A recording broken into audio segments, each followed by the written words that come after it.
Hi, I'm Liv, and today we're going to talk about upcoming releases that I am just so excited for of this year. So I've got quite a few. I've got 7 in total, and most of them are romances, but let's talk about them. So the first one I've got is one by Elsie Silver. So Elsie Silver is one of my favourite authors ever. So if you don't know who Elsie Silver is, if you're not like clued up on who the authors are that you're reading, you might remember the books. She read books like Chestnut Springs or After the Races. I've not actually read that series yet, so I really need to read that. She is releasing a new book soon, which is a part of a new series she's doing called the Rose Hill series. So this is another cowboy series, and this book that she's releasing is called Wild Love. So this book, as I can see, is a romance. It's book 1 of 2 with Rose Hill. The second book coming out is already been scheduled for September of this year, and that one is called, I think it's Wild Eyes? Yes, Wild Eyes, which is book 2. Don't think there's any more than 2, but there is 2 as of right now. So this book is coming out on the 9th of April, so really soon, and I'm just so excited to read it. I really want to buy the paper copy. Like, I just think it's so beautiful, so I cannot wait to buy it. And so let's talk about the blurb. I'm going to read you the blurb, or skim read it because it's quite long. Ooh, okay. Small town, big characters, 4 addictive love stories. 4? It's gonna be a 4-part book series. Meet the single, if you can't tell, I've not read the blurbs of any of these, but I'm just interested in them. Or I could have read them at some point, but I can't remember. The single dads of Rose Hill's recreational bowling. The single dads of Rose Hill's recreational bowling team. Perfect for fans of steamy TikTok romance, Lucy Score, and Elsie's smash hit Chestnut Springs series. If you don't know, I've got my laptop literally like right here, you just can't see it. It's been driving him wild for years. The good kind of wild. I love it already. The kind of wild that comes with wanting your best friend's little sister and knowing you can't have her. Best friend's sister. I love that trope. Forbes may have labelled Ford Grant the world's hottest billionaire, but all he cares about is escaping the press and opening a record studio in gorgeous small town Rose Hill. Something that comes to a screeching halt when he ends up face to face with a young girl who claims that he's her biological father. Now spends his days balancing business with parenting a sullen 12-year-old, all while trying desperately to keep his hands the hell off his best friend's sister, Rosie Bellman. After living in the city, Rosie came blasting back into town like a storm. Beautiful, messy and chaotic, and one wide-eyed, desperate plea for a job is all it takes for Ford to hire her. He vows to keep her at arm's length, tries to stick to scowls and grumpy one-liners, but with her, verbal sparring is a kind of foreplay, friction that soon turns into blistering heat. Ford knows damn well he shouldn't cross this line, but shouldn't and can't are 2 very different things, and the only thing he truly can't do is resist her. I'm so excited for this. So from the blurb, what I'm getting from this is grumpy guy, small town romance. Obviously he's a single dad, so single dad trope as well. It also sounds like it's workplace romance as well because he hires her. She sounds like she's potentially younger than him, so I'm guessing like a little bit of an age gap. I'm actually in shock at that. That's actually like amazing, that description. I want to see if they've got the description for the next one because this one's not even out yet, and she's already said there's a second book coming out called Wild Eyes. No, there isn't. There isn't even like an image for it, but we know that there's a second book coming out in September. I'm guessing it's going to be 4 books because this series said it's going to be based around 4 single dads. So I'm actually really interested in that. Okay, moving on to the next one. So the next one, I thought that was going to be like, I thought that one was going to be about like cowboys because Wild Love, you know, it sounds like cowboys. The image on it, it's got this like rocky sort of image on it, like a mountain sort of terrain, but I was wrong. Oh well. Okay, the next one is Love Unwritten. Now this one is my favourite cover that I've seen. It's absolutely gorgeous. She tricked us all, by the way. I follow Lauren Asher on Instagram and she posted all these things with blue covers and blue writing, constantly making us think the cover was going to be blue. She released the cover and it was pink. Okay, this one's a bit longer. So this book's going to come out on the 18th of June. I'm just so excited for this book. I absolutely adore the first book. The first book was Love Redesigned. If you've not read that, do. It's on Kindle Unlimited if you've not read it yet, or you can get paperback, which I would recommend because the paperback is gorgeous. It's got a back of some actually, he was reading that. Okay, let's read this. So this is book 2 of the Lakefront Billionaires series. So this one is about Raphael and Ellie. Ellie Sinclair is a hopeless romantic who writes love songs. I'm a struggling workaholic who could inspire 100 breakup albums. On paper, we have nothing in common, except for my son. For 8 months, I avoid her until our summer trip. 14 days, 2 islands, and 1 nanny I shouldn't be attracted to. Spending time with Ellie is expected, but enjoying her company, that isn't part of our travel plans.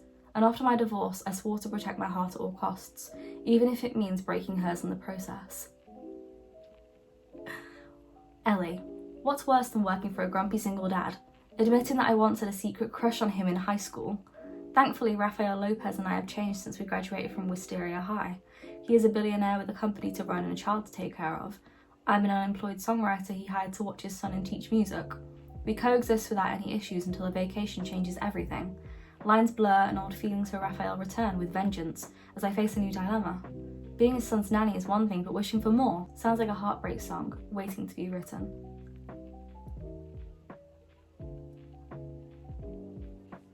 Now that one I'm worried for.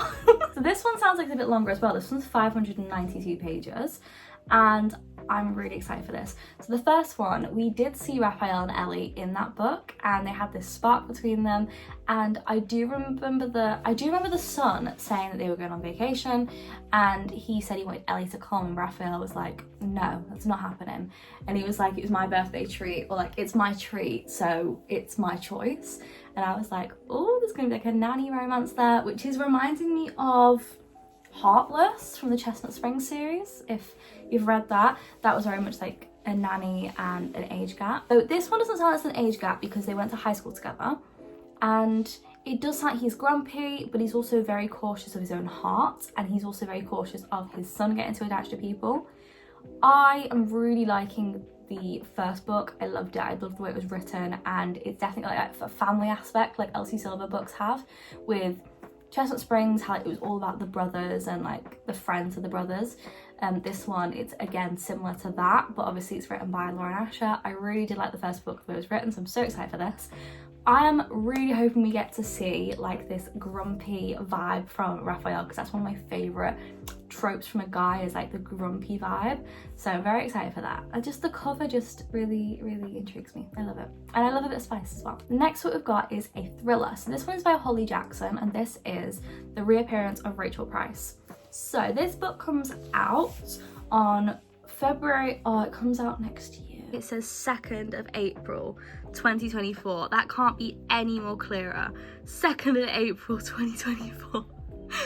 I think it's genuinely the hardcover that's available today, but the other one is, the paperback is available next year, so I definitely would buy the hardcover just so I could read it early, can't lie. So this is a YA thriller, so it comes from the same author of the Good Good Guide to Murder series. 18-year-old Belle has lived her whole life in the shadow of her mum's mysterious disappearance. 16 years ago, Rachel Price vanished, and young Belle was the only witness. Rachel is gone, presumed dead. The case is dragged up from the past when Price family agreed to a true crime documentary. Belle can't wait for filming to end, for life to go back to normal, but then Rachel Price reappears, and life will never be normal again. So she disappears, and then years later, Rachel comes back, and it's like, wait, where the hell has this mum come from? What happened to her?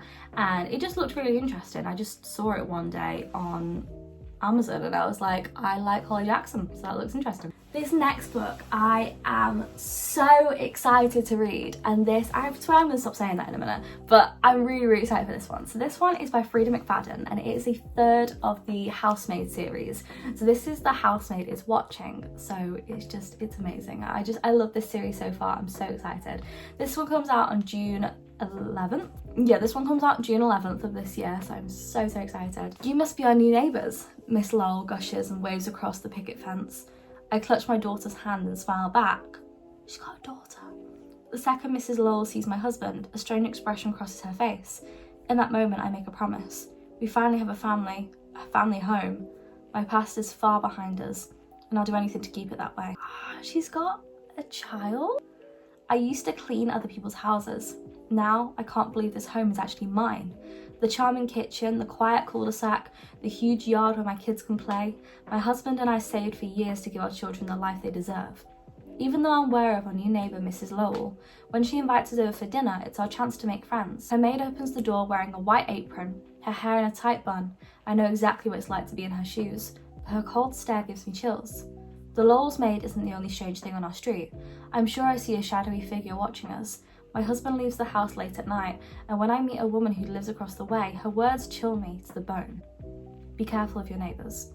Did I make a terrible mistake moving my family here? I thought I left my darkest secrets all behind, but could this quiet suburban street be the most dangerous place of all? Ooh, I'm excited. So is this one about Millie again? Because the last two were all centred around Millie, and I'm hoping this one's also about Millie because that would make sense, considering it's like, oh, I've experienced being a maid before. Millie obviously was a maid in the other book. It's giving like, you know, when like the whole street is in on something and you're not, it's given that where like everybody knows something and you don't. Very excited for that. Definitely gonna be paranoid for weeks after reading this book, but I am so excited for that. This next book comes out in April. It comes out at the very end of this month, April 30th, and this is King of Sloth by Anna Huang. I love the Kings of Sin series. In fact, I'm debating doing a reread of King of Wrath, because I've been seeing so many like fan art pictures of Dante and Vivian, so I really want to reread that book because the fan art is really gripping me. People put pictures of I'm in a Facebook group for both Anna Huang and Elsie Silva, and loads of people have been putting extracts of the King of Wrath book in there, so I really want to read it again, just to like get me back in that mood before I read this book. This is book number 4 of the Kings of Sin series. Read King of Sloth now for a steamy reverse grumpy sunshine romance. He'd never wanted anyone enough to chase them until he met her. Charming, easygoing and rich beyond belief, Xavier Castillo has the world at his fingertips. He also has no interest in taking over his family's empire, much to his father's chagrin. But that hasn't stopped women from throwing themselves at him. Unless the woman in question is his publicist. Nothing brings him more joy than riling her up, but when a tragedy forces them closer than ever, he must grapple with the uncertainty of his future, and the realisation that the only person immune to his charms is the only one he truly wants. Cool, intelligent and ambiguous Sloane Kensington is a high-powered publicist who's used to dealing with difficult clients. However, none infuriate or tempt her more than a certain billionaire heir with his stupid dimple and laid-back attitude. She may be forced to work with him, but she'll never fall for him, no matter how fast he makes her heart beat or how thoughtful he is beneath his party persona. He's her client, and that's all he'll ever be, right? Ooh! King of Sloth is a steamy reverse grumpy sunshine billionaire romance.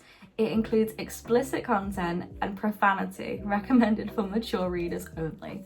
Basically means there's a lot of spice in it and a lot of smut. I'm so excited for this. We have seen Sloane in the other 3 books. She's one of the friends, and we have seen her talk about Xavier. We've not seen anything about him really. We've just seen that she finds him a difficult client, and I'm so excited for this. I don't think I've read a reverse grumpy sunshine book before. I don't think I have. Usually it's grumpy guy, sunshine girl, but I'm excited. Next one is by Christina Lauren, and this is The Paradise Problem. So I've read 2 of Christina Lauren's books before. So I have read Love and Other Words, which was decent. I really like that book. And I read The Unhoneymooners, which was really good. I like that as well. So this book comes out on the 7th of June. A lot of things come out in June this year, so I'm very excited. That'll be a big book reading month. So let's read. Anna Green thought she was marrying Liam Weston for access to subsidised family housing whilst at UCLan, I said Lulan. She also thought she'd signed divorce papers when the graduation caps were tossed, and they both went on their merry ways. 3 years later, Anna is a starving artist, living paycheck to paycheck while Wes is a Stanford professor. He may be one of 4 heirs to the Western Foods conglomerate. Jesus, there's some hard words in this little blurb. Conglomerate? But he has little interest in working for the heartless corporation his family built from the ground up.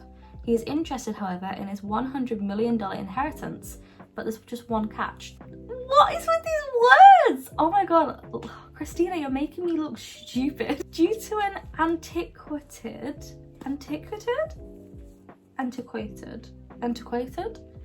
I ain't got a clue. Clause in his grandfather's will, Liam won't see a penny until he's been happily married for 5 years. Just when Liam thinks he's in the home stretch, pressure mounts from his family to see this mysterious spouse, and he has no choice but to turn to the one person he's afraid to introduce to his 1% parents, his unpolished, not-so-ex-wife. But in the presence of his family, Liam's fears quickly shift from whether the feisty, foul-mouthed, paint-splattered Anna can play the part to whether the toxic world of wealth will corrupt someone as pure of heart as his surprisingly grounded and loyal wife. Liam will have to ask himself if the price tag on his flimsy cover story is worth losing true love that sprouted from a lie. So this is fake dating. And he wants to receive his inheritance. So it seems like Anna Green married Liam for access to family housing while she was at UCLan. No, not UCLan, UCLA. She also thought she'd signed divorce papers when graduation caps were tossed, but I'm guessing that they didn't, so they've always been married, I'm guessing. It looks interesting, but I am interested mainly because it's Christina Lauren and her books seem to be up my alley, to be honest. But it does look good. I do like a fake dating. I think that fake dating is one of my favourite tropes, I can't lie, and yeah, interested. Okay, this last one is Daydream by Hannah Grace. So this book is number 3 of the Maple Hill series, and again, this is one of my favourite covers that I've seen, so let's have a look. So this comes out in August 27. So this one I know is about Henry, and that's all I know right now, so let's read the blurb. As a chronic procrastinator, Henry Turner always knew his junior year in college wasn't going to be easy. That was before he made Ice Hockey captain, as well as landing himself in a difficult class with his least favourite professor. Thankfully, it's then that Henry meets Hallie.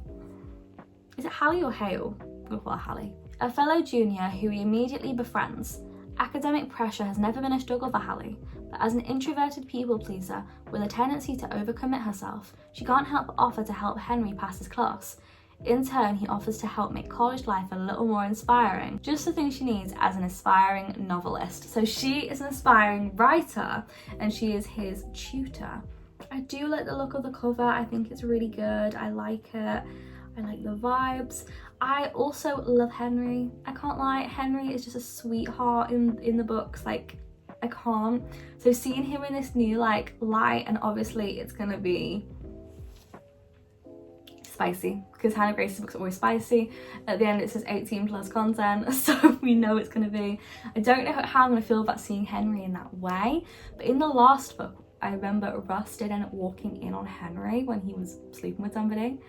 And that part in the book, I honestly screamed at, and I was like, oh my god, like baby Henry, like I can't, because Henry to me is just so adorable. So this is going to see him in a different light. It also says at the bottom, failure isn't an option for either of them, but that doesn't mean there isn't a little room for a distraction. I love that. I really want to read this book. It does look interesting. I think it would look beautiful on my shelf, and it would be really nice next to the other 2 books. I did like the last book. I think I gave it a 4. I'm pretty sure I gave it a 4, but I'm not too sure. The plot wasn't very heavy in the last book. It was mainly between the 2 characters. It was just their romance journey. So there wasn't much of a plot outside of that. But Icebreaker was brilliant. I really liked that. I think I gave it like a 4.5, 4.75. I really like that, really like the plot. I love the characters. So hopefully this one will be as good as Icebreaker.